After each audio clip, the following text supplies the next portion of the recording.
nas margens ensolaradas e úmidas de Key West, na década de 1930, a linha entre a genialidade e a loucura começou a se dissipar sob o calor tropical da Flórida.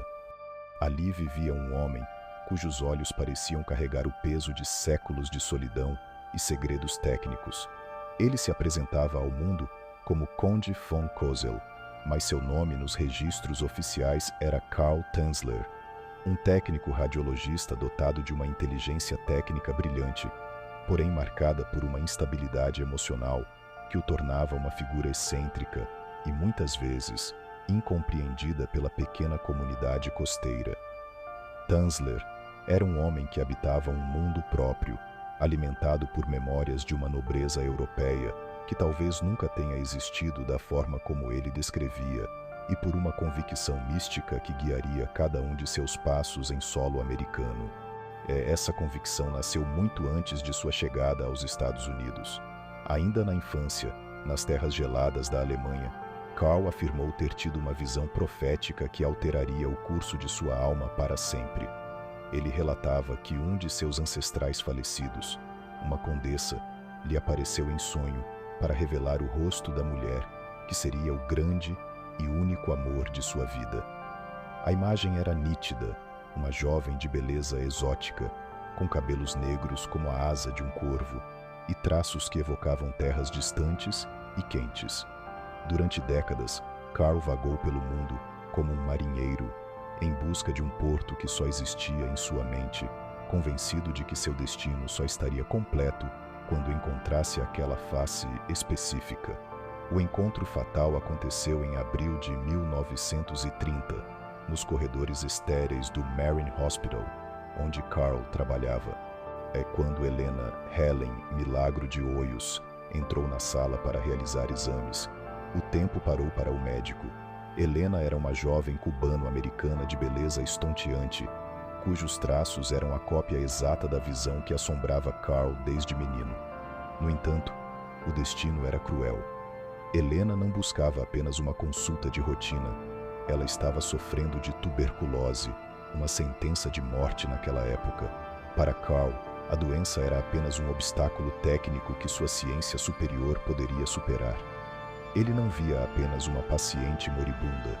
Ele via a profecia de sua vida finalmente se materializando diante de seus olhos.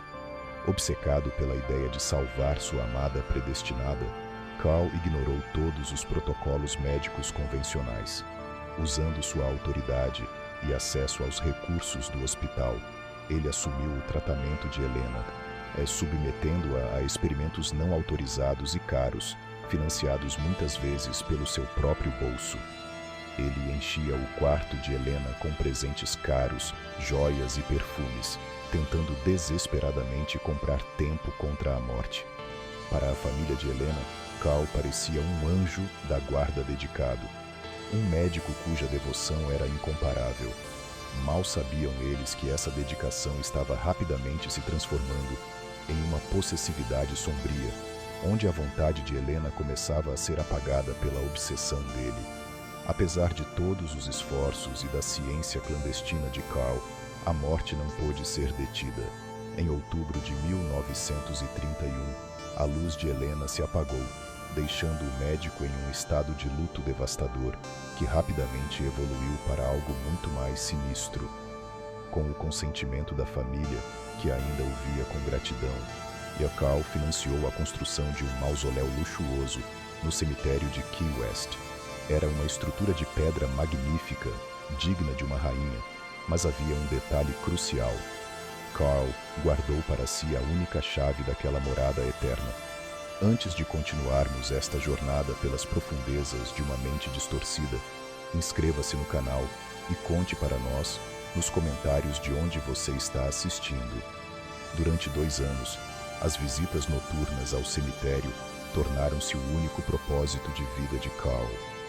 Ele passava horas trancado no mausoléu, alegando para os poucos amigos que ainda tinha que o espírito de Helena conversava com ele. Segundo seus relatos delirantes, ela cantava melodias tristes em espanhol e, com o tempo, suas súplicas do além mudaram de tom. Carl começou a afirmar que Helena implorava para ser retirada daquela tumba fria e úmida. Achou que ela desejava voltar para perto dele. O véu da sanidade finalmente se rompeu quando Carl decidiu que a morte era apenas um problema técnico a ser resolvido. Em uma noite silenciosa, ele cruzou a linha final, retirando o corpo em decomposição de seu repouso para levá-lo para casa, iniciando um capítulo de horror que o mundo jamais esqueceria. Sob o manto de uma noite sem lua, o silêncio do cemitério de Key West foi quebrado apenas pelo ranger metálico e rítmico de um carrinho de mão. Carl Tanzler, com a respiração ofegante e o coração palpitando entre o pavor e a euforia, transportava o que restava de Helena pelas ruas desertas. O corpo, após 2 anos de repouso no mausoléu, estava em estado avançado de decomposição, uma visão que paralisaria qualquer homem comum. Mas para Carl, não era apenas matéria-prima preciosa, exigindo manutenção técnica imediata. Ao chegar em sua modesta residência, ele transformou sua sala em um laboratório improvisado, um santuário proibido, onde a ciência médica e a taxidermia se fundiam em uma dança grotesca e desesperada. Ele iniciou a reconstrução com a precisão de um cirurgião e a paciência de um artesão obcecado pela perfeição. Como os ligamentos e tecidos conectivos haviam se desfeito sob a ação do tempo, Carl utilizou arames de piano para amarrar os ossos de Helena, devolvendo uma estrutura rígida ao esqueleto que ameaçava desmoronar ao menor toque. Para preencher as cavidades onde outrora brilhavam olhos cheios de vida, ele inseriu globos de vidro, devolvendo à face de Helena um olhar fixo que parecia segui-lo por todos os cantos. A pele, antes oliva e radiante, agora era pouco mais que um pergaminho enegrecido. Carl a substituiu por camadas de seda embebidas em cera e gesso, modelando as feições para que se assemelhassem à mulher que tanto amava. Para completar a ilusão, ele confeccionou uma peruca usando os cabelos que a própria Helena havia perdido durante a doença e que ele guardara como relíquias. O resultado era uma boneca humana em tamanho real, uma efígie de cera que passou a habitar sua própria cama. Carl não via um cadáver remendado, mas sim sua noiva celestial, que em seu delírio profundo estava sendo mantida em um estado de animação suspensa. Durante 7 anos, essa rotina de horror tornou-se o cotidiano absoluto de Tanzler. Ele tratava o corpo com ternura perturbadora, vestindo Helena com roupas de seda, meias de renda e joias caras compradas com suas economias minguantes. E, para combater o odor inevitável da decomposição que nenhum processo conseguia eliminar, Carl saturava o ar com galões de perfumes franceses e desinfetantes potentes, criando uma atmosfera pesada, doce e sufocante dentro da casa. Eles jantavam juntos todas as noites sob a luz de velas. Carl preparava refeições, colocava música em seu gramofone e conversava por horas com a figura silenciosa à sua frente, compartilhando seus pensamentos mais íntimos e seus planos para uma eternidade juntos.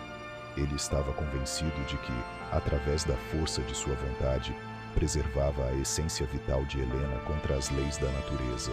Para o mundo exterior, Carl era apenas o velho excêntrico da vizinhança. As pessoas o viam comprando roupas femininas e quantidades absurdas de perfume. Mas em Key West, a excentricidade era muitas vezes tolerada como uma bizarrice inofensiva. A negligência das autoridades e a discrição dos vizinhos permitiram que esse laboratório operasse nas sombras por quase uma década. A deterioração mental de Carl aprofundava-se diariamente sob o peso da solidão compartilhada. Ele havia se isolado em um universo paralelo, onde a morte era meramente um obstáculo técnico. Ele não percebia que o que mantinha em seus braços era uma carcaça em putrefação, escondida sob camadas de cera e desespero. No entanto, o segredo que Carl guardava com zelo começou a vazar pelas frestas de sua reclusão. Rumores circulavam sobre um médico que vivia com uma boneca gigante, e esses sussurros finalmente chegaram aos ouvidos da irmã de Helena, Nana. A desconfiança da família que por anos se manteve distante respeitando o luto, transformou-se em urgência após relatos de crianças que diziam ter visto o médico dançando com uma figura inanimada através da janela. A irmã de Helena não conseguia conciliar a imagem do médico dedicado com as histórias macabras que infestavam as esquinas de Key West. Movida por um pressentimento sombrio e pela necessidade de proteger a dignidade da memória de sua irmã, ela decidiu que era hora de confrontar o homem que se autodenominava Conde von Kossel. Em uma tarde de calor sufocante, ela caminhou em direção à residência de Carl, determinada a invadir aquele santuário e descobrir a verdade terrível que jazia atrás das cortinas fechadas daquela casa silenciosa. Cada movimento seu era guiado por uma loucura que ele confundia com amor puro. Nana subiu os degraus da varanda com o coração martelando contra as costelas, o som rítmico de seus passos ecoando como uma sentença fúnebre no ar estagnado de Key West no verão. O ambiente ao redor da casa de Carl Tanzler parecia espesso e opressor, saturado por uma mistura doentia de incenso barato, cânfora e um odor orgânico perturbador de algo esquecido sob o sol inclemente. Quando ela finalmente confrontou o médico e exigiu ver o interior daquela morada sombria, Carl, em um transe de arrogância cega e desespero latente, permitiu que ela entrasse em seu santuário privado. O que Nana encontrou no quarto principal não era um memorial sagrado, mas um pesadelo grotesco, esculpido em agonia. Deitada sobre lençóis de cetim amarelados, estava uma figura que desafiava a lógica da vida. Uma carcaça composta por fios de arame de piano, gesso e camadas de seda que, embora tentasse desesperadamente imitar as feições de sua irmã, exalava apenas a gélida verdade da sepultura. O grito de Nana, ao perceber que aquela boneca era o cadáver profanado de Helena, selou o destino de Carl e chocou o mundo. A intervenção da polícia foi imediata e a pequena ilha logo seria sacudida pelas revelações brutais do julgamento do século. O médico Carl foi detido sob um turbilhão de olhares de desprezo, acusado formalmente de profanação de túmulo e remoção ilegal de restos mortais, mas a verdadeira face do seu crime residia em detalhes sórdidos que a perícia técnica apenas começava a desenterrar. Durante o processo judicial, a frieza de Carl era absolutamente perturbadora. Ele falava de suas ações não como um delito macabro, mas como um ato de suprema devoção romântica que as leis dos homens eram incapazes de compreender. O escândalo atingiu níveis febris quando os médicos legistas, ao examinarem meticulosamente o que restava de Helena sob a máscara de cera e gesso, descobriram evidências que transcendiam o horror da mera preservação física inadequada. A autópsia detalhada revelou modificações anatômicas que provocaram náuseas até nos oficiais mais experientes da Flórida. Carl não havia se limitado a reconstruir a estética externa de Helena. Ele havia inserido um tubo na região pélvica do cadáver, facilitando atos de necrofilia continuada que transformavam seu suposto amor em uma das patologias mais sombrias e degradantes da história moderna. Essas revelações, que deveriam ter gerado um repúdio absoluto, provocaram uma reação sociológica bizarra. Em um fenômeno de romantismo distorcido pela solidão da época, grande parte da população local e da imprensa nacional começou a ver Carl como um amante incompreendido, um visionário cujos sentimentos eram tão vastos que nem mesmo a barreira final da morte poderia contê-los em sua busca frenética pela eternidade ao lado da amada. A memória de Helena de Royos sofreu uma última profanação pública nas mãos de uma sociedade faminta por espetáculos mórbidos, antes de ser finalmente devolvida ao solo em um túmulo sem marcação para evitar novos roubos. Sua efígie reconstruída foi colocada em exibição pública na funerária Dean Lopes. Mais de 6.000 curiosos fizeram fila sob o calor sufocante para vislumbrar a boneca humana de Carl. transformando a tragédia pessoal de uma jovem vítima de tuberculose em um circo de curiosidade cruel. E a jovem Helena tornou-se um objeto de entretenimento, despojada de sua identidade e dignidade humana básica até o último minuto de sua existência material neste mundo. Carl Tanzler, beneficiado pela prescrição dos crimes e pela simpatia inexplicável de um público fascinado, saiu livre do tribunal para viver em isolamento. Ele se mudou para Zephyr Hills, onde passou o restante de seus dias vivendo nas sombras de sua própria obsessão imortal. Longe do corpo real de Helena, ele construiu uma nova efígie, uma máscara de cera idêntica que servia como o receptáculo final para seus delírios remanescentes de grandeza. Carl conversava com essa boneca todas as noites, cuidando de suas vestes e penteando sua peruca de fios sintéticos como se a essência vital de sua amada tivesse migrado para o gesso.